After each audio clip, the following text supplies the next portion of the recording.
జీవ గ్రంథంలో నా పేరుంచినందుకు వేలాది వందనాలయా. పరలోక రాజ్యంలో చోటిచ్చినందుకు కోట్లాది స్తోత్రాలయా. నన్ను నరకము నుండి తప్పించినందుకు వేలాది వందనాలయా. నీ సాక్షి గైలలో నన్నుంచినందుకు కోట్లాది స్తోత్రాలయా.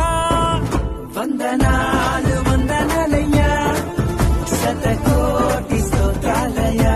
నా జీవం నీ కృపలో దాచితివే, నా జీవిత కాలమంతా ప్రభువా నీవే నా ఆశ్రయం, నా ఆశ్రయం. నా జీవం నీ కృపలో దాచితివే, నా జీవం నీ కృపలో